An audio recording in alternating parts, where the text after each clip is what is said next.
نبی نے پیالے میں انگلی ڈالی، نبی نے پیالے میں انگلی ڈالی، بجھا دی پانی سے پیاس سب کی، نبی نے پیالے۔ اب میں اس کے بعد جناب حضرت مولانا اسلام الحق صاحب کی بارگاہ کے اندر یہ جملہ پیش کرنا چاہتا ہوں کہ وہ ایک خادم القوم ہیں، پابند صلاۃ صوم ہیں، جنہوں نے ماشاءاللہ پوری ملت کے اوپر بہت بڑا احسان فرمایا ہے۔ پیر طریقت بزرگ صفت حضرت علامہ و مولانا اسلام الحق صاحب محتمم مدرسہ ادارہ محمدیہ حضرت سے بڑے ادب و احترام سے میں گزارش کرنا چاہتا ہوں، اس شعر کے ساتھ میں لکھا ستم جس ورق پہ ورق وہ موڑ دیا، تجھے جہان میں کر کے ذلیل چھوڑ دیا، اور بتا رہا ہے زمانے کو تیرا پاگل پن کہ ایک دیے نے ہوا کا غرور توڑ دیا۔ نحمده ونستعينه ونستغفره ونؤمن به ونتوكل عليه ونعوذ بالله من شرور أنفسنا ومن سيئات أعمالنا، من يهده الله فلا مضل له ومن يضلل فلا هادي له، ونشهد أن لا إله إلا الله وحده لا شريك له، ونشهد أن سيدنا ومولانا محمدًا عبده ورسوله. قال تبارك وتعالى: أعوذ بالله من الشيطان الرجيم، بسم الله الرحمن الرحيم. ما آتاكم الرسول فخذوه وما نهاكم عنه فانتهوا. وعن عبد الرحمن بن أبي قراد رضي الله تعالى عنه عن رسول الله صلى الله عليه وسلم توضأ يوما وكان أصحابه يتمسحون بوضوئه، فقال رسول الله صلى الله عليه وسلم: ما يحملكم على هذا؟ قالوا: حب الله ورسوله. فقال صلى الله عليه وسلم: من سره أن يحب الله ورسوله أو يحبه الله ورسوله فليصدق حديثه إذا حدث، وليؤدي أمانته إذا اؤتمن، وليحسن جوار من جاوره، أو كما قال عليه الصلاة والسلام.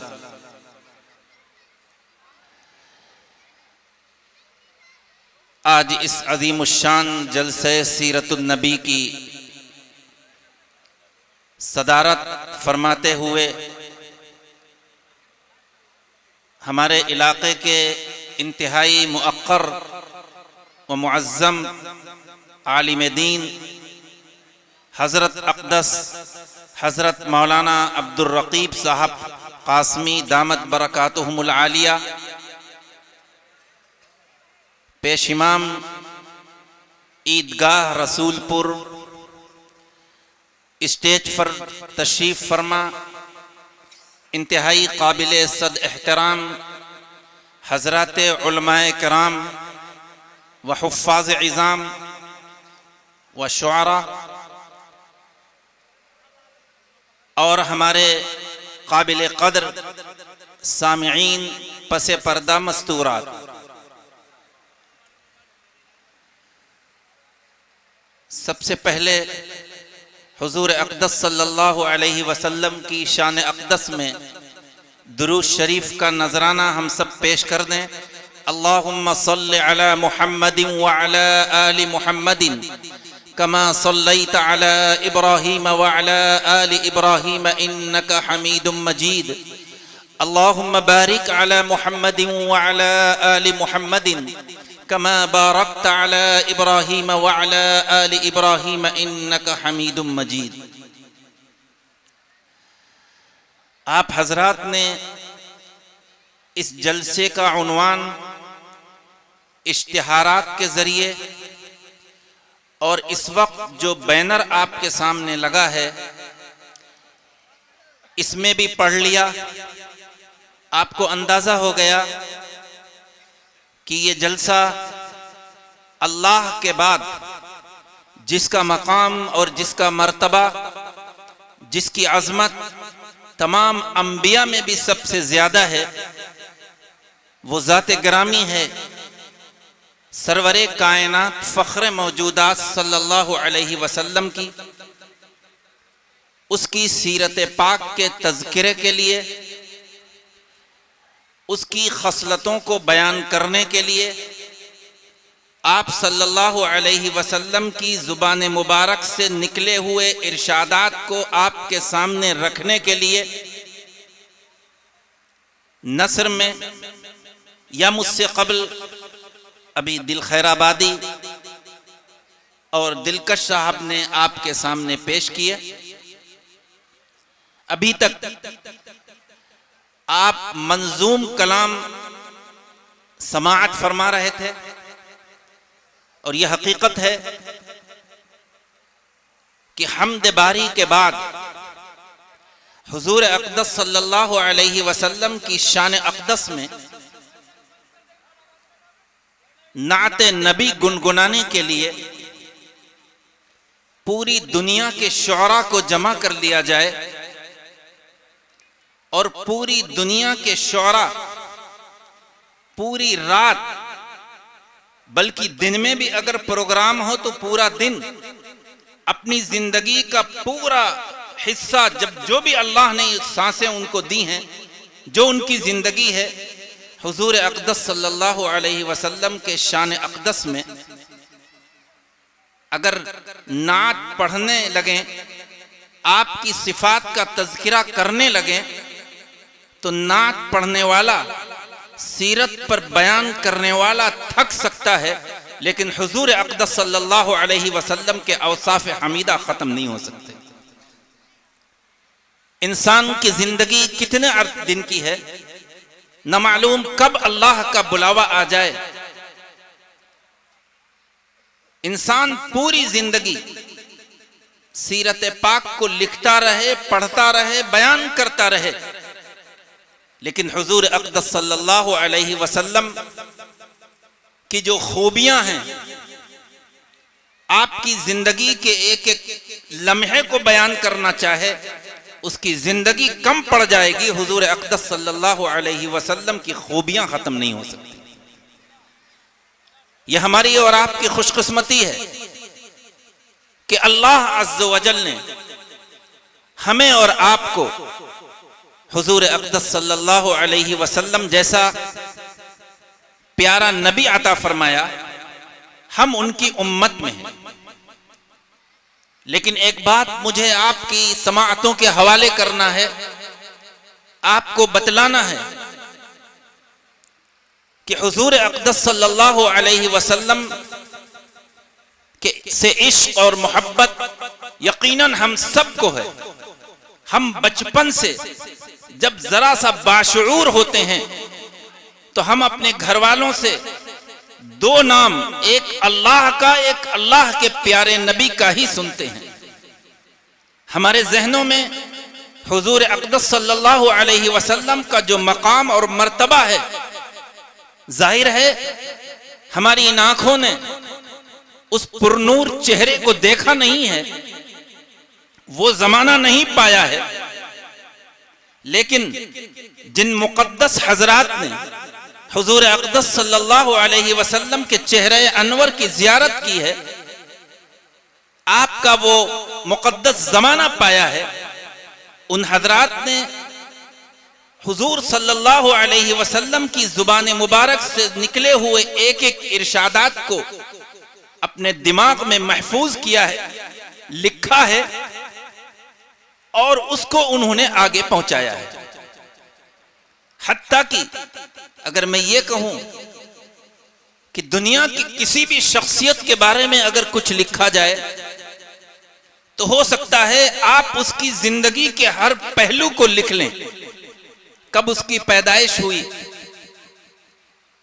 اور پیدائش کے بعد سے لے کر انتقال تک، پردہ فرمانے تک ایک ایک چیز آپ لکھ لیں، وہ ختم ہو جائے گی، اس کی پوری سوانح حیات سامنے آ جائے گی۔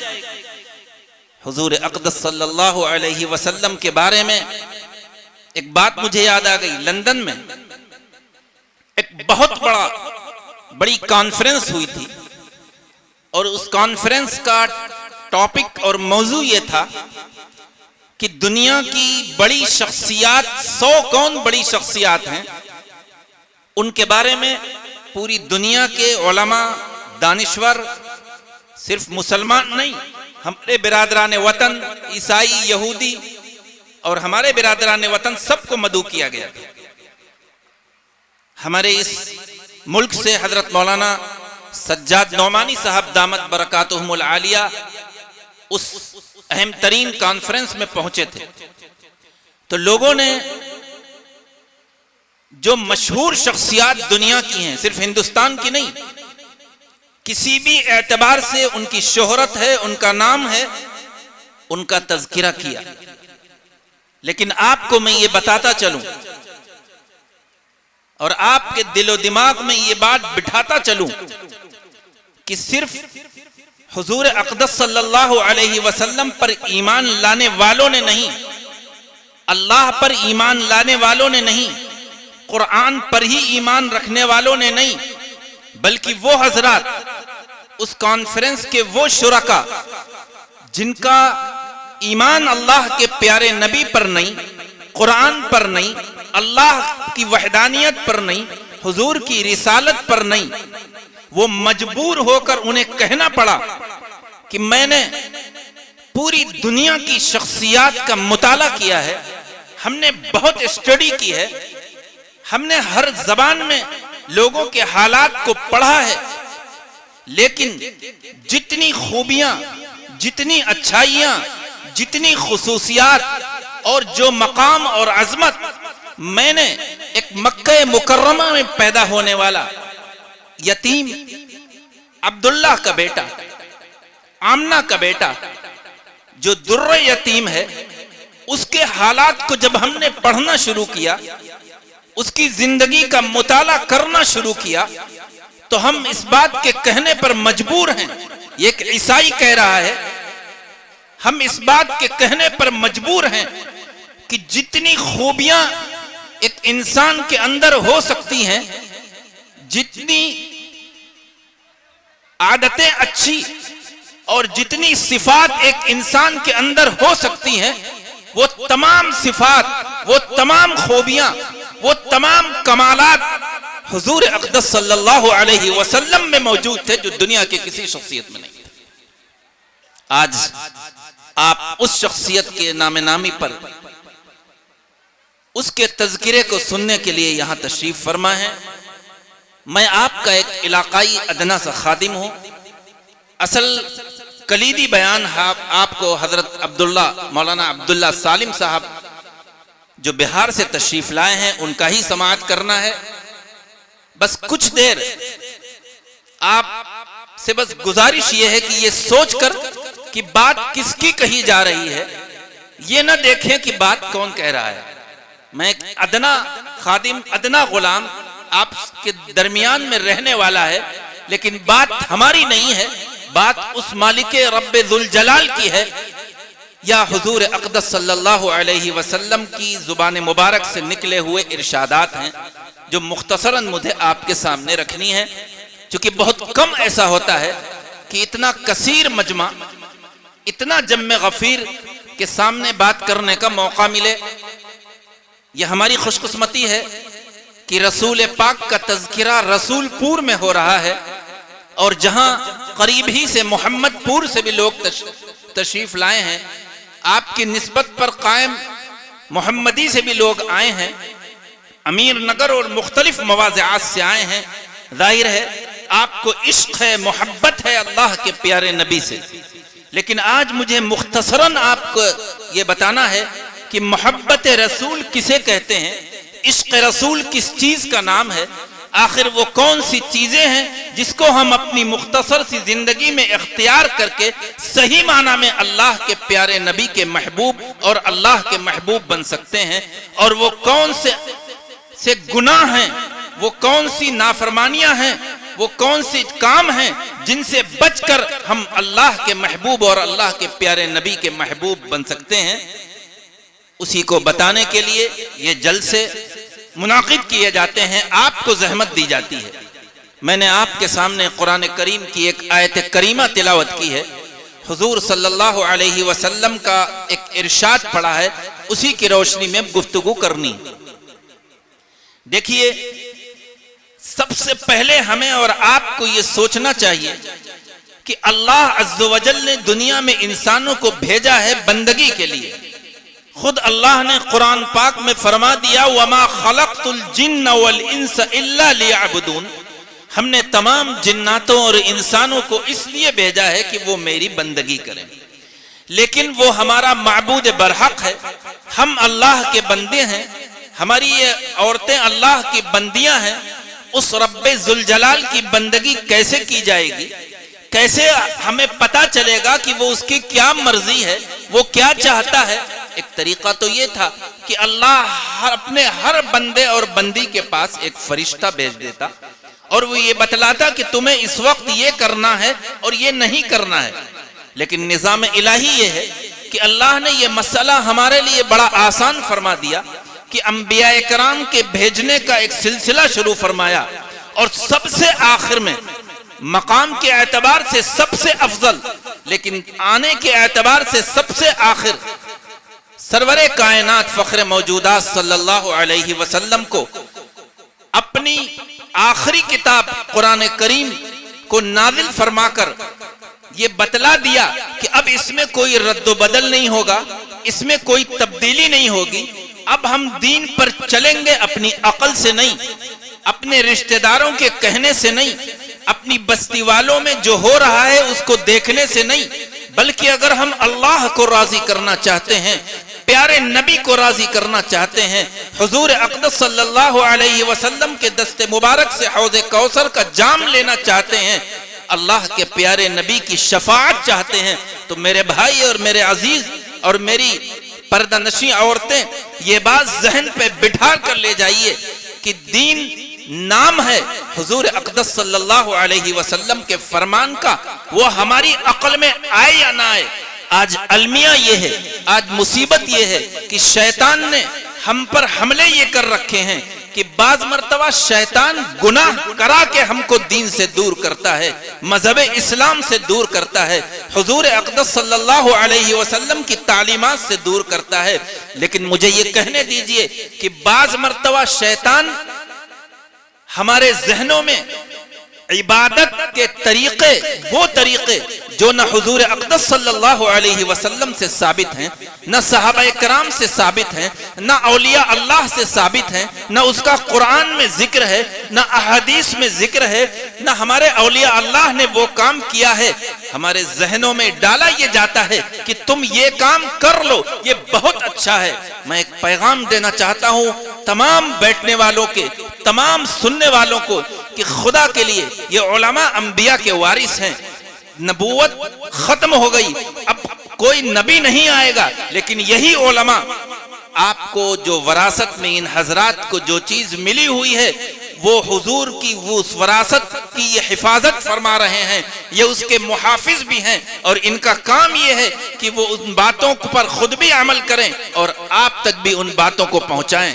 لہٰذا مجھے اصل بات کے شروع کرنے سے پہلے ایک گزارش کرنا چاہتے ہیں کہ اگر آپ کسی رسم و رواج میں، کسی ایسے کام میں جس کو آپ دین سمجھ کر اللہ کے کو راضی کرنے والا عمل سمجھ کر رہے ہیں تو آپ اپنے علماء سے ایک مرتبہ ضرور پوچھ لیں، قطع نظر اس کے کہ وہ علماء بریلی کے فارغ ہوں، دیوبند کے فارغ ہوں، ندوے کے فارغ ہوں۔ میں تو اکثر ایک بات کہا کرتا ہوں، یہ علماء چاہے وہ حضرت مولانا احمد رضا خان صاحب رحمت اللہ علیہ کی مدرسے سے فارغ ہوں، وہ بھی نبی کے وارث ہیں، چاہے دارالعلوم دیوبند اور ندوۃ العلماء اور مدرسہ اشرفیہ سے فارغ ہوں، وہ بھی نبی کے وارث ہیں۔ اب علماء کی ذمہ داری یہ ہے کہ وہ جو کتابیں میں انہوں نے جو کچھ پڑھا ہے، قرآن میں جو کچھ پڑھا ہے، احادیث میں جو کچھ پڑھا ہے، خدا کے لیے اللہ کا خوف اپنے اوپر طاری کر کے ان باتوں پر خود بھی وہ عمل کریں، اور اپنی اس زبان مبارک سے، جس زبان کے بارے میں قیامت میں باس پرس ہوگی، جو بند کر دی جائے گی، اس زبان کے استعمال کرنے میں چاہے وہ تنہا ہو چاہے جلسوں میں ہو، اتنی احتیاط برتیں کہ کوئی ایسی بات نہ کہیں جس سے لوگ جو ہیں ایک دوسرے سے جدا ہوں، بلکہ وہ باتیں کریں کہ اگر لوگ جدا ہیں تو وہ مل جائیں، جو ٹوٹے ہوئے دل ہیں وہ جڑ جائیں اور سب ایک دوسرے سے محبت کرنے لگیں۔ اللہ کے پیارے نبی کے ارشادات کا جب تذکرہ ہوگا، اور آپ کی ذمہ داری یہ ہے کہ آپ علماء کی خدمت کریں، علماء کی خدمت میں جائیں اور ان سے سوال کریں۔ آپ کھیتی باڑی کرنے والے ہیں، کاشتکاری کرنا ہے، آپ اس کے ماہرین کے پاس جاتے ہیں۔ آپ تاجر پیشہ ہیں، جس تجارت کو آپ شروع کرنا چاہتے ہیں اس کے ماہرین کے پاس جاتے ہیں۔ لیکن ایک دین ہی اسلام ایسا گیا گزرا ہے کہ جب آپ دین پر کوئی عمل کرنا چاہتے ہیں، اسلام مسلمان ہونے کی حیثیت سے کوئی کام کرنا چاہتے ہیں، تو انتہائی افسوس کے ساتھ کہنا پڑتا ہے کہ آپ علماء سے معلوم کرنے کی زحمت نہیں کرتے، بلکہ آپ یہ دیکھتے ہیں کہ میرے گاؤں میں، میرے رشتہ داروں میں اس سلسلے میں، چاہے وہ خوشی کا موقع ہو یا غم کا موقع ہو، اس سلسلے میں کیا ہوتا چلا آ رہا ہے۔ میرے بھائی، آپ یہ کہتے ہیں میں کیسے اس سے اپنے آپ کو روکوں، میرے آباء و اجداد یہی کرتے چلے آ رہے تھے۔ گویا کہ آپ وہ بات کہہ رہے ہیں جو کفار مکہ نے جب اللہ کے پیارے نبی نے دین کی دعوت پہنچائی، دین کی تبلیغ کی، لوگوں کو اللہ کی وحدانیت کی طرف بلایا، تو انہوں نے کیا کہا؟ نا قالوا وجدنا آباءنا، ہم کیسے اس کو چھوڑ دیں، ہمارے آباء و اجداد بت پرستی کرتے چلے آ رہے ہیں، اس ماتھے کو بتوں کے سامنے رکھ رہے ہیں، برا ہم کیسے ان کی بات کو مان لیں۔ بالکل وہی کام آپ کرتے ہیں۔ یاد رکھیے، ہر چیز میں مشورہ اس کے ماہرین سے لیا جاتا ہے، بغیر مشورے کے نہیں۔ لہذا میں تمام علاقے کے تمام لوگوں سے، چاہے وہ ذمہ دار ہوں گھر کے، ایک عام لوگ ہوں، ان سے یہ گزارش کرنا چاہتے ہیں کہ آپ کے علاقے میں علماء کی کمی نہیں ہے۔ کسی بھی کام کرنے سے پہلے علماء کی خدمت میں جائیے۔ اب یہ علماء کی ذمہ داری ہے، چاہے وہ امیر نگر و محمد پور کے علماء ہوں، رسول پور اور محمدی کے علماء ہوں، یا قرب و جوار کے کسی گاؤں کے علماء ہوں، یہ ان کی ذمہ داری بنتی ہے۔ جو وراثت میں اللہ نے، جس طرح ایک باپ وراثت میں اگر جائیداد چھوڑتا ہے تو بڑے بھائی کا کام یہ ہے کہ اس جائیداد کو شرعی اعتبار سے تقسیم کرے، بہنوں کو کتنا دیا جائے، بھائیوں کو کتنا دیا جائے، یہی کام علماء کا ہے۔ الحمدللہ ثم الحمدللہ ہمارے علاقے کے علماء یہ کر رہے ہیں۔ کمی علماء کی نہیں، کمی ہماری اور آپ کی ہے کہ آپ پوچھنے کی زحمت نہیں کرتے، جبکہ قرآن کیا کہتا ہے؟ فَاسْأَلُوا أَهْلَ الذِّكْرِ إِن كُنتُمْ لَا تَعْلَمُونَ، تم علماء سے معلومات کرو، معلوم کرو اگر تم نہیں جانتے۔ تو اس لیے میں نے جو قرآن کی آیت پڑھی ہے اس میں بتا دیا گیا کہ جو رسول تم کو دیں وہ لو، اور جن کاموں سے رکنے کے لیے کہہ جائیں وہ اس سے رک جاؤ، اس میں نہ اپنی عقل چلاؤ۔ مجھے یاد آیا حضرت عمر فاروق رضی اللہ تعالی عنہ جب خانہ کعبہ کے طواف کے لیے حجر اسود کے پاس پہنچتے ہیں تو حجر اسود ایک جنتی پتھر ہے۔ آپ میں سے جس کو حج یا عمرے کی توفیق ہوئی ہوگی اس نے دیکھا ہوگا، اس مقدس مقام پر پہنچا ہوگا۔ حجر اسود کو خطاب کر کے یہ فرماتے ہیں حضرت عمر فاروق کہ اے حجر اسود، تو ایک پتھر ہے، تیرے اندر نہ نقصان پہنچانے کی کسی کو صلاحیت ہے نہ فائدہ پہنچانے کی۔ خدا کی قسم، اگر میرے پیارے نبی نے میں نے اپنے پیارے نبی کو تجھے چومتے نہ دیکھا ہوتا تو کبھی نہ چومتا۔ کیا معلوم ہوا؟ اللہ کے پیارے نبی نے اپنے ہونٹوں کو حجر اسود پر رکھا ہے، تو آج حجر اسود کا چومنا عبادت ہے۔ وہاں کے اور بھی پتھر ہیں، جنتی پتھر مقام ابراہیم بھی ہے، لیکن اگر اس کو کوئی چومے گا تو عبادت نہیں ہوگی۔ روزہ رکھنا کتنی اچھی بات ہے، لیکن کوئی اگر عیدین میں روزہ رکھے گا تو روزہ رکھنا حرام ہے۔ نماز پڑھنا کتنی عمدہ بات ہے، لیکن سورج کے نکلتے وقت یا ڈوبتے وقت یا سورج جب آسمان پہ ہو تو نماز پڑھی جائے گی تو حرام ہے۔ علماء سے معلوم کریے۔ لہذا میرے بھائی، میرے عزیز، عبادت کی لائن سے شیطان کے حملے ہم سب پر ہوتے ہیں. آج مجھے یہی بس پیغام دینا ہے، اور اسی کے تعلق سے میں اسی مناسبت سے میں نے حدیث آپ کے سامنے پڑھی ہے. ایک واقعہ ہے.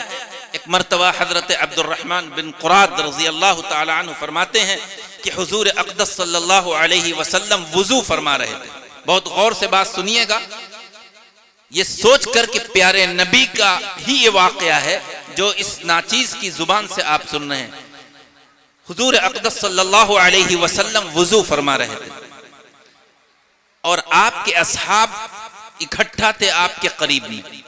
جو وضو کا پانی آپ کے جسم مبارک پر پڑ رہا تھا، صحابی رسول اس پانی کو اپنے چلو میں، اپنے ہاتھ میں لے کر اپنے سر پر، اپنے ماتھے پر، اپنی پیشانی پر، اور اپنے سینے پر، اور اپنے بدن پر مل رہے تھے.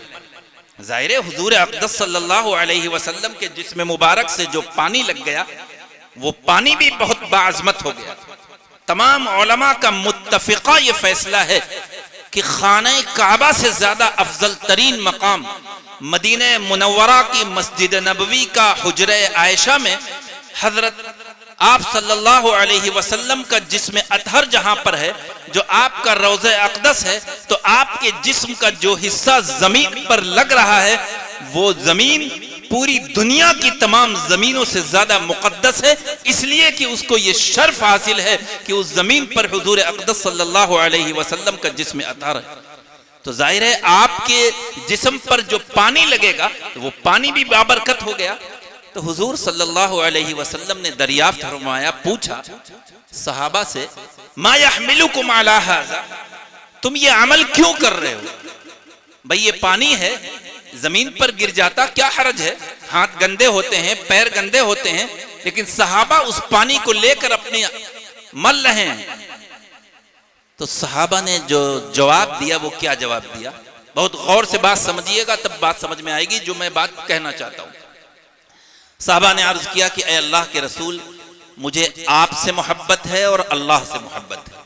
میں اللہ کی محبت اور آپ کی محبت اور عشق کی وجہ سے یہ عمل کر رہا ہوں کہ میں نہیں چاہتا کہ آپ کی جسم مبارک پر جو پانی لگ رہا ہے وہ زمین پر گرے. یہ میری سعادت کی بات ہے، خوش نصیبی کی بات ہے کہ اس کی ایک بوند مجھے مل جائے تو میں اپنے چہرے پر اور جسم پر لگا لوں.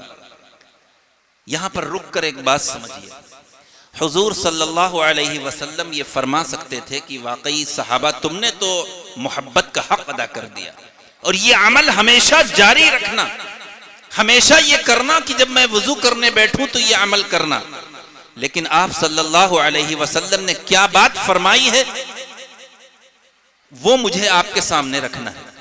اللہ کے پیارے نبی نے فرمایا کہ جو شخص یہ چاہتا ہے کہ اللہ اور اس کا رسول سے وہ محبت کرے، یا اللہ اور اس کا رسول اس سے محبت کرے، یعنی محبت یک طرفہ نہ ہو بلکہ دونوں طرف سے ہو، اس کو 3 کام وہ کر لے، 3 عمل کر لے اپنی زندگی میں، تو واقعی وہ سمجھا جائے گا اس کو اللہ سے بھی محبت ہے اور محبوب رب العالمین صلی اللہ علیہ وسلم سے بھی محبت ہے.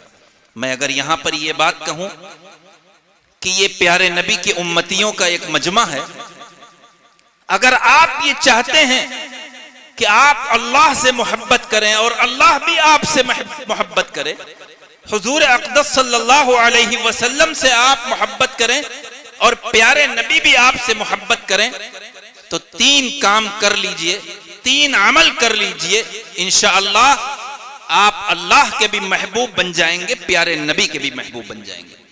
کیا 3 کام ہیں؟ پہلی بات، پہلا عمل، اللہ کے پیارے نبی نے فرمایا کہ سب سے پہلا عمل یہ ہے کہ جب انسان بات کرے تو سچ بولے. دیکھیے بات بڑی مختصر ہے لیکن بڑی جامع ہے. جب بھی کوئی بات کرے تو سچ بولے، جھوٹ کا ذرہ برابر اس کی باتوں میں شائبہ نہ ہو، چاہے وہ تاجر ہو، چاہے کاشتکار ہو، چاہے موبائل پر کسی سے بات کرے، آمنے سامنے بات کرے، چاہے کتنی بھی بڑی مصیبت آئے، جب بھی بات کرے تو سچ بولے، جھوٹ نہ بولے. آج اتنا بڑا مجمع ہمارے سامنے ہے، ہماری مائیں بہنیں اپنے دل پر ہاتھ رکھ کے بتائیں کہ اس گناہ کبیرہ کو، گناہ صغیرہ نہیں، اس گناہ کبیرہ کو صبح سے شام تک اور شام سے صبح تک کتنی بار ہم جھوٹ بولتے ہیں، کتنے لوگوں سے جھوٹ بولتے ہیں، اور ہمیں ندامت و شرمندگی کے آنسو بہا کر توبہ کی توفیق نہیں ہوتی۔ کیا آپ کہتے ہیں؟ اور جھوٹ چاہے عدالت ہو چاہے کوئی، جبکہ قرآن نے کیا فرمایا؟ قرآن نے تو یہ فرمایا وَاجْتَنِبُوا الرِّجْسَ مِنَ الْأَوْثَانِ وَاجْتَنِبُوا قَوْلَ الزُّورِ۔ اور ایک بات یاد رکھیے، علماء کی مجلس میں یہ بات علماء کے حوالے سے آپ تک پہنچانا چاہ رہا ہوں، قرآن نے جن گناہوں کا ایک جگہ تذکرہ فرمایا ہے یا جن نیک عملوں کا ایک جگہ تذکرہ فرمایا ہے، اس کا مقصد یہ ہے کہ اللہ جس طرح اس گناہ سے ناراض ہے، اسی طرح اس کے ساتھ جس گناہ کا تذکرہ ہے اس سے بھی ناراض ہے۔ اللہ نے فرمایا بت پرستی کی گندگی سے بچو اور جھوٹ سے بچو۔ کیا مطلب؟ اس مجمع نے کبھی بھی اپنے ماتھے کو کسی بت کے سامنے نہیں جھکایا ہوگا، کسی مندر میں نہیں گیا ہوں گے، تو جھوٹ سے جس طرح ہم اور آپ بت پرستی سے بچتے ہیں، یہاں سے یہ فیصلہ لے کر اٹھیں کہ ہم نہ جھوٹ کہیں گے، نہ جھوٹ اپنے بچوں سے کہلوائیں گے، نہ تقریروں میں جھوٹ بولیں گے، نہ انفرادی طور پر جھوٹ بولیں گے، ہمیشہ سچ بولیں گے نا انشاءاللہ۔ انشاءاللہ بہرحال بہت بڑا فیصلہ کیا۔ ایک مرتبہ حضور اقدس صلی اللہ علیہ وسلم مسجد نبوی میں بیان فرما رہے تھے، اور آپ نے فرمایا الا ادلکم باکبر الکبائر، کیا میں تم کو بڑے بڑے گناہوں میں سے بہت بڑے گناہ کے بارے میں نہ بتاؤں؟ قالوا بلا یا رسول اللہ، صحابہ نے عرض کیا کیوں نہیں ہے اللہ کے رسول، ضرور بتلائیے۔ 3 گناہوں کا آپ نے تذکرہ کیا۔ الاشراک باللہ، اللہ کے ساتھ کسی کو شریک ٹھہرانا، وعقوق الوالدین، والدین کی نافرمانی کرنا۔ میں اس موضوع پر اس وقت بات نہیں کروں گا، اور محدث لکھتے ہیں کہ جب آپ اس حدیث کو بیان کر رہے تھے، اللہ کے پیارے نبی جب یہ بات فرما رہے تھے تو ٹیک لگائے ہوئے تھے، اور تیسری بات جب آپ فرمانے لگے تو آپ نے اپنی ٹیک ہٹائی، جس طرح ہمارا اور آپ کا بھی یہ طریقہ ہے اور انسانی فطرت ہے کہ جب کوئی اہم بات کہنا ہوتی ہے تو انسان اپنی ٹیک کو ہٹا کر کہتا ہے، تاکہ سننے والا سمجھے کہ ایک بار نہیں 3 بار کہتا ہے۔ حضور اقدس صلی اللہ علیہ وسلم نے بڑے بڑے گناہوں کا تذکرہ فرماتے ہوئے یہ کہا، اور جھوٹ بولنا، جھوٹ بولنا، جھوٹ بولنا، اور ایک روایت میں ہے جھوٹی گواہی دینا، جھوٹی گواہی دینا، جھوٹی گواہی دینا۔ آج ہم غور فرمائیں کہ ہم تجارت میں کتنے جھوٹ بول رہے ہیں، کاشتکاری میں کتنے جھوٹ بول رہے ہیں، ہم کسی کی زمین کو اپنی زمین کے کرنے میں کتنی بددیانتی سے کام کر رہے ہیں۔ ہماری زمین جہاں تک ہے ہم اس کو کاٹتے کاٹتے دوسرے کی زمین میں شامل ہو جاتے ہیں، اور اصل مالک آتا ہے تو ہم یہ کہتے ہیں کہ نہیں میری زمین یہاں تک ہے، یہ بھی تو جھوٹ ہے، جبکہ آپ جانتے ہیں کہ آپ کی زمین یہاں تک ہے، آپ کی زمین وہ نہیں ہے۔ اور ایک بات یاد رکھیے، اگر آپ نے کسی کی 1 انچ بھی زمین ہڑپ کی تو چاہے اس پر فرق پڑے نہ پڑے، وہ 50 بیگھا اور 100 بیگھا اس کے پاس ہے، لیکن آپ نے اپنے لیے جنت کا راستہ دور کر لیا، دوزخ کے آپ قریب ہو گئے۔ اللہ ہم سب کی حفاظت فرمائے۔ بہرکیف ہم یہ طے کریں، ہماری مائیں بہنیں بھی طے کریں کہ ہم صدق بیانی سے کام لیں گے، سچ بولیں گے، جھوٹ سے اپنے آپ کو بچائیں گے۔ دوسری بات وَلِيُؤَدِّ أَمَانَتَهُ إِذَا اؤْتُمِنَ، اور جب کوئی امانت رکھی جائے تو امانت میں خیانت نہ کریں، بلکہ امانت کو، امین کو ادا کریں۔ یہ ایک وسیع اور بہت تفصیل طلب موضوع ہے اور وقت میں اس کی گنجائش نہیں ہے، لیکن مختصراً امانت کے تعلق سے چند باتیں آپ کے سامنے رکھنا چاہتا ہوں۔ سنیے، ہماری مائیں بہنیں بھی سنیں۔ سب سے اہم ترین امانت اولاد ہے، لڑکے کی شکل میں ہو یا لڑکی کی شکل میں۔ اولاد کے ساتھ امانت داری یہ ہے کہ جس اولاد کے کھانے پینے کی آپ فکر کرتے ہیں، اس کے علاج و معالجے کی فکر کرتے ہیں، وہ اگر بیمار ہو جائے تو اس کو آپ لے کر لکھنؤ اور دلی جاتے ہیں، ہزاروں نہیں لاکھوں روپے خرچ کرتے ہیں. میرے بھائی میرے عزیز اور ہماری مائیں بہنیں بتائیں کہ جب دنیا میں کوئی بچہ یا بچی آتی ہے تو آپ اپنی نیندوں کی فکر نہیں کرتی, رات بھر جگتی ہیں. اگر بچہ پریشان ہو, باپ کھیت نہیں جاتا, دکان نہیں جاتا, اگر بیٹا بیمار ہے تو اس کو لے کر ڈاکٹر کے ہاں جاتا ہے, اور جب تک ڈسچارج نہ ہو مہینہ بھر لگے رہتا ہے. کیوں؟ اولاد سے محبت. میرے بھائی میرے عزیز میرے دوست, محبت اچھی بات ہے. اولاد کے کپڑوں کی بھی فکر کریے, اس کے علاج و معالجہ بھی کریے, اس کی صحت کی بھی فکر کریے, اس کے کھانے پینے کی بھی فکر کریے. لیکن یہ بات سنتے جائیے, ہماری مائیں بہنیں بھی سن لیں, چونکہ عورتوں کا بھی ایک مجمع ہے, اس سے کہیں زیادہ اس کی آخرت کی فکر کریے. اس سے کہیں زیادہ, اس دنیا کے عیش سے کہیں زیادہ. دنیا تو چند روزہ ہے. آپ نے مکان کے بنانے کی فکر کی, حویلی کی فکر کی, لیکن جو قبر, جو ہماری اور آپ کی منزل ہے, اس قبر میں ہم اپنی اولاد کو اپنے ہاتھوں سے دفن کرتے ہیں, یا ہم دنیا سے چلے جاتے ہیں ہمارے اعزہ دفن کرتے ہیں. بتائیے اس قبر میں جانے کے لیے ہم نے اپنی اولاد کی کتنی فکر کی. بچپن سے ہی اس کو دینی تعلیم دیجئے, اس کو گناہوں سے بچائیے. ایک پودا جب آپ لگاتے ہیں کسی گلدان میں, اپنے گھر کے کسی گملے میں, تو آپ ایک ایک چیز کا خیال رکھتے ہیں کہ یہ سوکھ نہ جائے, وقت پر پانی دیا جائے, کھاد لگائی جائے. اگر آپ سوکھ جائے تو آپ کو افسوس ہوتا ہے کہ ہم اتنا خوبصورت پھول لائے تھے, یہ جب کھلتا تو ہم خوش ہوتے, ہمارے آنگن میں یہ پھول تھا. میرے بھائی میرے عزیز, یہ کوپل جو اولاد کی شکل میں اللہ نے ہمیں اور آپ کو دی ہے, کیا اس کی فکر اس پودے سے زیادہ کر رہے ہیں؟ دین کی فکر, دنیاوی نہیں, دینی فکر اگر کر رہے ہیں تو آپ قابل مبارکباد ہیں. ورنہ یاد رکھیے, انما اموالکم و اولادکم فتنہ واللہ عندہ اجر عظیم. یہ تمہاری اولاد اور تمہارا مال تمہارے ہی لیے آزمائش ہے, دنیا میں بھی اور آخرت میں بھی.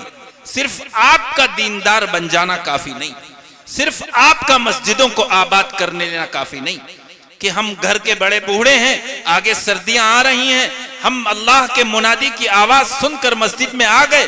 کیا آپ اپنے بچوں سے مسجد میں آنے کے لیے کہتے ہیں؟ کیا آپ اپنے بچوں کو گناہوں سے بچاتے ہیں؟ کیا آپ اس کی آمدنی کی طرف دیکھتے ہیں کہ یہ حلال ہے یا حرام ہے؟ اگر دیکھ رہے ہیں تو آپ قابل مبارکباد ہیں. یاد رکھیے, کامیاب ترین والدین وہ نہیں کہلاتے جن کا بچہ بہت پیسے والا ہو, جن کے بچوں کے پاس کھیتی بہت ہو, تجارت ہو, بہت بڑا کاروبار ہو, اس کی اپنی ذاتی فیکٹری ہو. لوگ کہتے ہیں الحمدللہ ہمارے اتنی اولاد ہیں, اتنی بیٹیاں ہیں, ہمارا داماد بھی اچھا, ہماری بیٹی بھی اچھی, ہمارے بچے بھی اچھے. لیکن اگر وہ دینی اعتبار سے اچھے نہیں ہیں تو یہ دنیا میں آپ ان کی تعریف کر لیں, لوگ ان کی تعریف کر لیں, لیکن اللہ کے نزدیک ان کا کوئی مقام نہیں. اس لیے میرے بھائی میرے عزیز, مجھے یہ پیغام دینا ہے آپ کو, یہاں سے اٹھنے کے بعد آپ اپنی ان کی فکر کریں, ان کی دینی فکر کریں. اگر رات میں دیر میں آ رہے ہیں آپ پوچھیں, ان کی نمازوں کی فکر کریں, ورنہ اللہ کے ہاں جب ان کے بارے میں آپ سے پوچھا جائے گا تو کیا جواب دیں گے؟ کیا جواب دیں گے؟ آج بوڑھے باڑے نمازوں میں آ گئے, ہمارے کتنے نوجوان مسجدوں کو آباد کرتے ہیں. کیا نماز صرف رمضان کے لیے تھی؟ کیا نماز صرف شب برات کے لیے تھی؟ نہیں, نماز اہم ترین فرض ہے. آپ اپنی اولاد کو نماز کی ترغیب دیں, اپنے لڑکوں کو, اپنی لڑکیوں کو.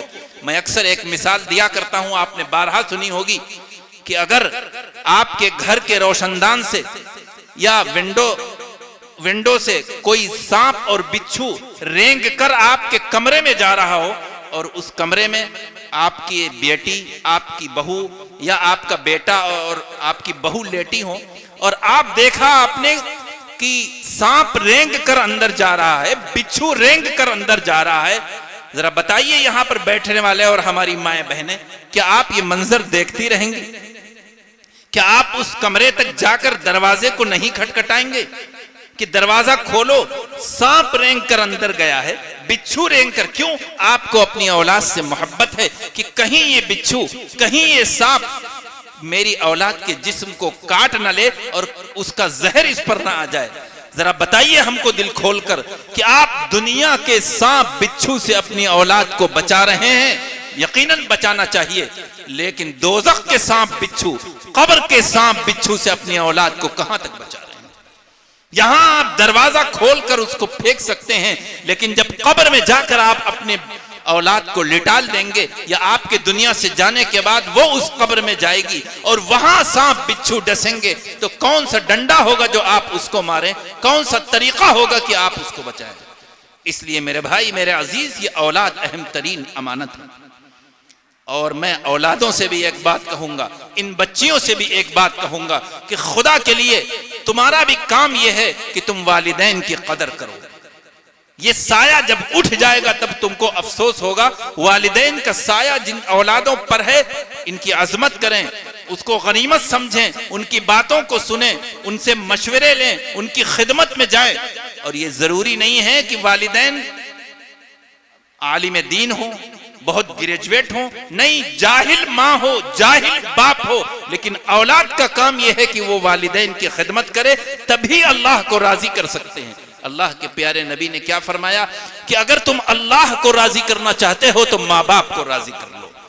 اگر ہمارے ان بچوں میں کسی سے اس کے باپ ناراض ہیں، اس کی ماں ناراض ہیں، تو یاد رکھیے کوئی نیکی آپ کے کام نہیں آئے گی. خدا کے لیے ان دو بزرگوں کی خدمت کریے قبل اس کے کہ ان بزرگوں کا سایہ آپ کے سر سے اٹھ جائے اور افسوس ملے. تو ایک تو یہ امانت ہے، کریں گے نا انشاءاللہ؟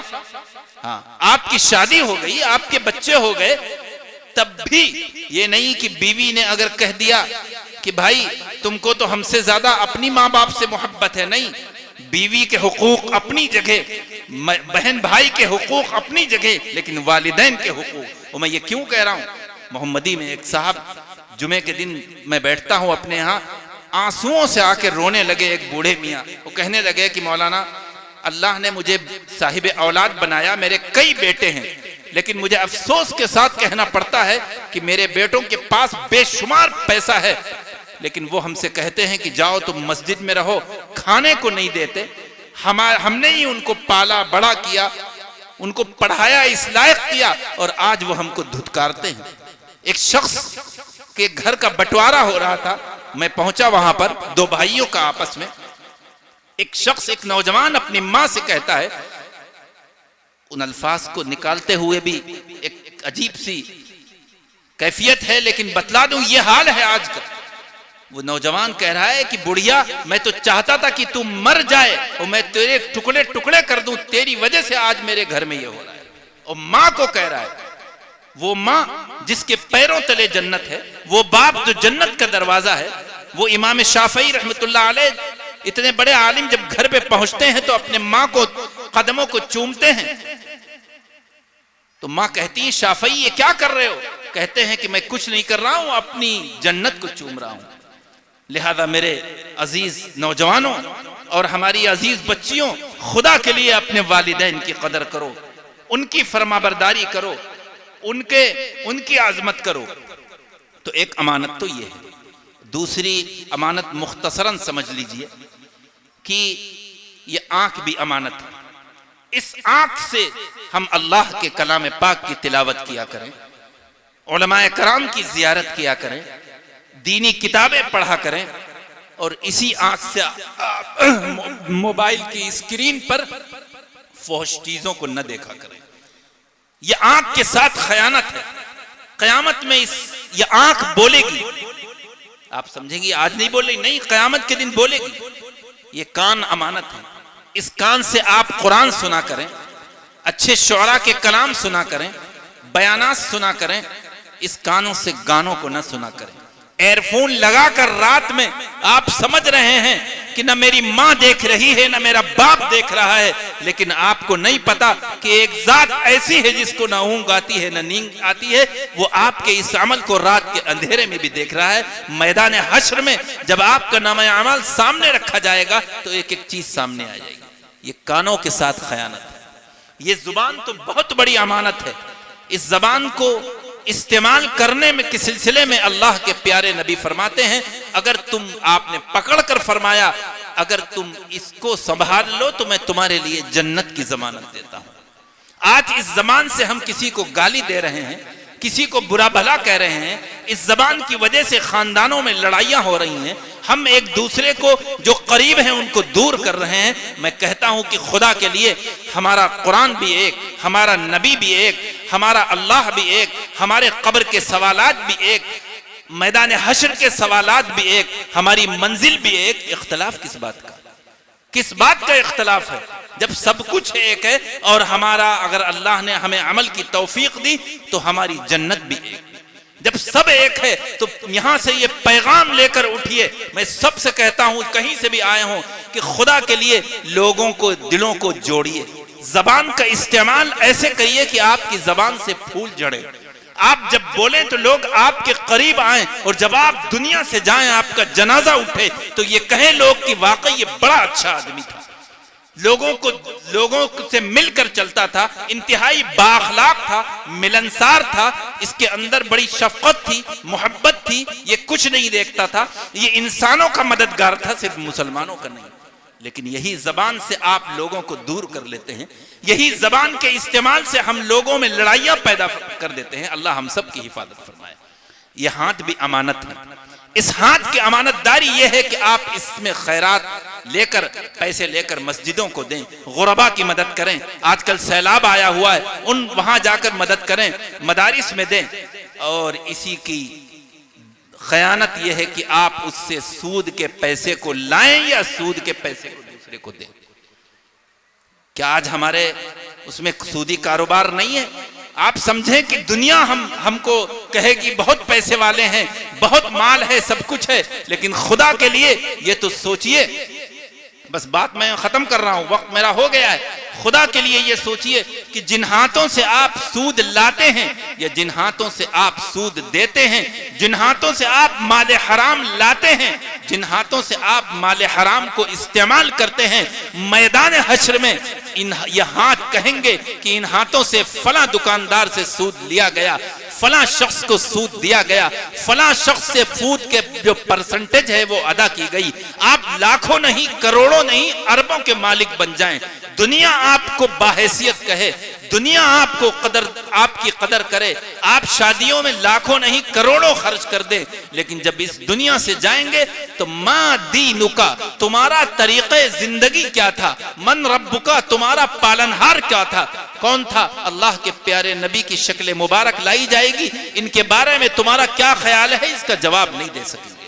لہذا میرے بھائی, میرے عزیز, میرے دوست, ایک دل کی بات ہے جو آپ تک پہنچانا چاہتا ہوں کہ خدا کے لیے رزق حلال کی کوشش کریے, رزق حلال کی طلب کریے, رزق حرام سے اپنے آپ کو بچائیے, ورنہ نہ نمازیں قبول ہوں گی, نہ دعائیں قبول ہوں گی. کیا بات ہے کہ ایک شخص ایسا ہے, بال پراگندہ ہیں, کپڑے عجیب سے ہیں, اور اس کے بعد یا ربی یا ربی یا ربی کہہ رہا ہے. میں اگر بڑھ کے کہوں کہ وہ حج کرنے گیا ہے, خانہ کعبہ نظروں کے سامنے ہے, مکہ مکرمہ کی مبارک سرزمین ہے, مسجد حرام کے اندر ہے, یا ربی کہہ رہا ہے, لیکن اس کا کھانا بھی حرام, اس کا لباس بھی حرام.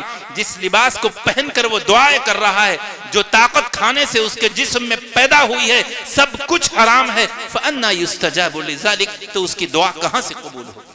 آج رونا یہ ہے کہ ہماری دعائیں قبول نہیں ہوتی.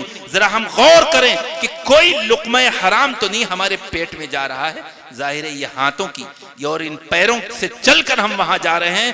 قیامت میں یہ پیر بھی بولیں گے, اليوم نختم على افواههم وتكلمنا ايديهم وتشهد ارجلهم بما كانوا يكسبون. اللہ فرماتا ہے کہ آج ہم مہر لگا دیں گے تمہارے منہوں پر, ہاتھ گواہی دیں گے, پیر گواہی دیں گے. میرے بھائی وہاں اس دن کون بچائے گا؟ اور وہ تو دور کی بات ہے, قبر میں جب ہماری قبر ہم کو بیچے گی, ادھر کی پسلی ادھر کر دے گی, ادھر کی ادھر ہوگی, 70 اجدہے مسلط کیے جائیں گے. ہمارا کون رشتہ دار, کون دوست, کون عزیز و اقارب جا کے ہم کو بچائے گا؟ میرے بھائی وہ دن آنے والا ہے, وہ وقت آنے والا ہے. اس لیے توبہ کریں, ندامت و شرمندگی کے آنسو بہائیں, رزق حلال کی کوشش کریں. یہ امانت داری ہے. اور آخر کی بات کہہ کے بات ختم کروں، اللہ کے پیارے نبی نے فرمایا کہ جو شخص اللہ سے محبت کرنا چاہتا ہے اور اللہ کے پیارے نبی سے، یا اللہ کا پیارا نبی اور اللہ اس سے محبت وہ چاہتا ہے کہ محبت کرے، تو تیسری بات یہ ہے کہ وَلِيُحْسِنْ جَوَارَ مَنْ جَاوَرَهُ، اپنے پڑوسی کے ساتھ اچھا برتاؤ کرے، چاہے گھر کا پڑوسی ہو، گاؤں کا پڑوسی ہو، ایک گاؤں دوسرے گاؤں کا پڑوسی ہو۔ اور یہ بات میں کہتا چلوں کہ الیکشن آتے ہیں چلے جاتے ہیں، میرے بھائی یہ جمہوری ملک ہے، اس جمہوری ملک میں ووٹ ہمارا شرعی حق ہے، اس حق کا ہم استعمال کریں، لیکن خدا کے لیے یہ فیصلہ کر کے یہاں سے جائیے کہ اس حق کے استعمال کے بعد ہم سب آپس میں ایک دوسرے سے ملتے رہیں۔ ہم یہ مت دیکھیں کہ فلاں نے کس کو ووٹ دیا، فلاں نے کس کو پردھان بنایا، فلاں نے کیوں نہیں دیا۔ ایک ڈاکٹر سے کوئی علاج کراتا ہے، کوئی شخص ضروری ہے جس ڈاکٹر سے ہم علاج کرا رہے ہیں آپ بھی اسی سے کرائیں،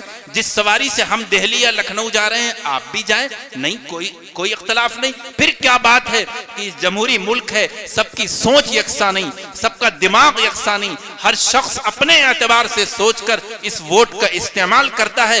لہذا میرے بھائی مجھے یہ کہنے دیجئے کہ خدا کے لیے ہم اپنے دلوں کو ایک دوسرے سے ملائیں، اس طرح جس طرح اللہ کے پیارے نبی نے فرمایا کہ مومن مسلمان کا بھائی ہے، اور وہ اس طرح ملے جیسے کہ یہ بنیاد ہوتی ہے، ایک اینٹ دوسرے اینٹ کے پر رکھی جاتی ہے، پھر تیسری اینٹ ہوتی ہے، اس طرح ہم رہیں تاکہ میدان حشر میں یہ کہا جائے این المتحابین فی اللہ، کہاں ہیں آپس میں اللہ کے لیے محبت کرنے والے۔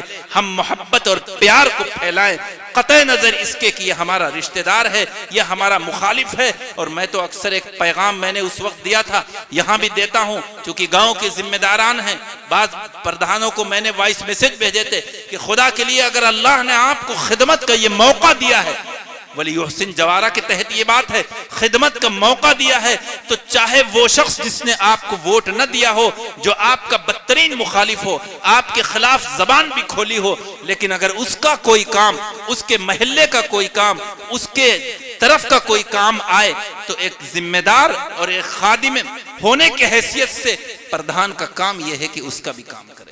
میں یہ بات ہر جگہ کہتا ہوں، تو اس لیے اختلافات کو ختم کریے، محبت اور پیار کو بڑھائیے، آپس میں ایک دوسرے کو سلام کریے، ایک دوسرے کی تقریبات میں شریک ہوئیے، ایک دوسرے کی مسجدوں میں جائیے، مسجدیں اللہ کی ہیں، بنائی آپ نے ہو، پیسہ آپ نے خرچ کیا ہو، لیکن ان المساجد للہ، تمام مساجد اللہ کی ہیں۔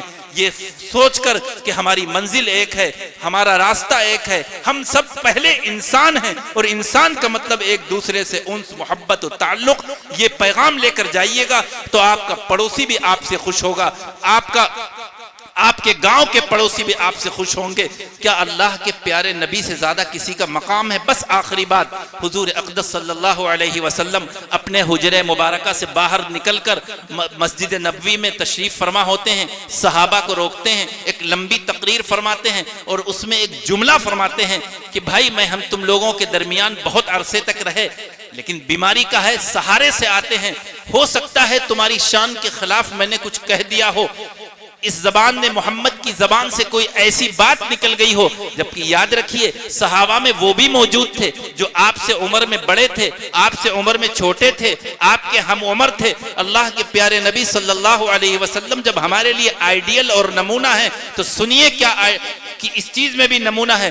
حضور اقدس صلی اللہ علیہ وسلم فرماتے ہیں کہ بھائی اگر ہم نے کسی کو کچھ کہا ہو، ہم نے کسی کو مارا ہو، تو روایت بتلاتی ہے کہ آپ اپنے جسم مبارک پر چادر ڈالے ہوئے تھے، آپ اپنی چادر کو ہٹاتے ہیں اور کہتے ہیں کہ اگر اس ہاتھ سے کسی کو مارا ہو تو محمد کی پیٹھ حاضر ہے اور آ کر وہ بدلا دے۔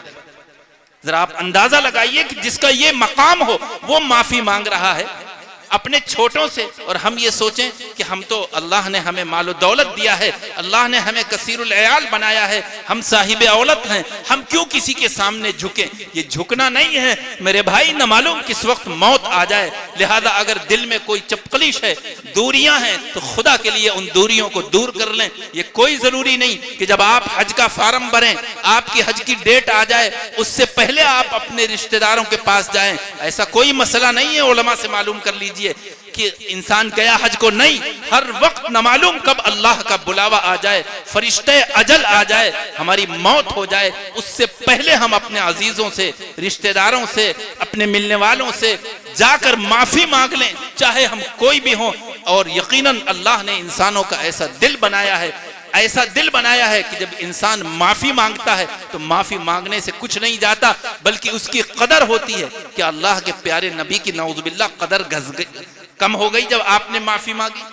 صحابہ کا کیا حال ہوا ہوگا اس وقت؟ لہذا وَلِيُحْسِنْ جَوَارَ مَنْ جَاوَرَهُ کا مطلب آپ کا کوئی عمل ایسا نہ ہو جس سے آپ کے گاؤں کا پڑوسی، آپ کے گاؤں کا رہنے والا، آپ کے علاقے کا رہنے والے کو کسی کو کوئی تکلیف ہو۔ یہ 3 باتوں پر اگر ہم عمل کر لیں، پھر سن لیجئے، جب بات کریں تو سچ بولیں، جو اب امانت رکھی جائے تو امانت میں خیانت نہ کریں، اور اپنے پڑوسیوں کا خیال رکھیں، تو انشاءاللہ آپ اللہ کے بھی محبوب بن جائیں گے اور اللہ کے پیارے نبی کے بھی محبوب بن جائیں گے۔ اور جب آپ محبوب رب العالمین بن گئے تو آپ کا بیڑا پار ہے، پھر یہ قبر آپ کے لیے جنت کا باغیچہ ہوگی، پھر میدان حشر میں داہنے ہاتھ میں آپ کو نامہ اعمال دے دیا جائے گا، پھر پل صراط سے گزر کر آپ جنت میں چلے جائیں گے۔ بس آخر میں میری یہ گزارش ہے، میں دعا کرتا ہوں کہ اللہ تعالیٰ آپ سب کے اندر اتحاد و اتفاق پیدا فرمائے، آپ سب کو اپنی امانت کی قدر کرنے کی توفیق عطا فرمائے، باجماعت نماز ادا کرنے کی توفیق عطا فرمائے، اور ہر اس عمل سے بچائے جو اللہ کی ناراضگی کا سبب بنے، اور ہر اس کام کے کرنے کا جذبہ اور حوصلہ پیدا فرمائے جس سے ہم لوگوں کے دلوں کو جوڑیں، اور ہر اس بات سے ہمیں دور کرے جو لوگوں کی نفرت کا سبب بنتا ہو۔ وآخر الدعوانا ان الحمد للہ رب العالمین۔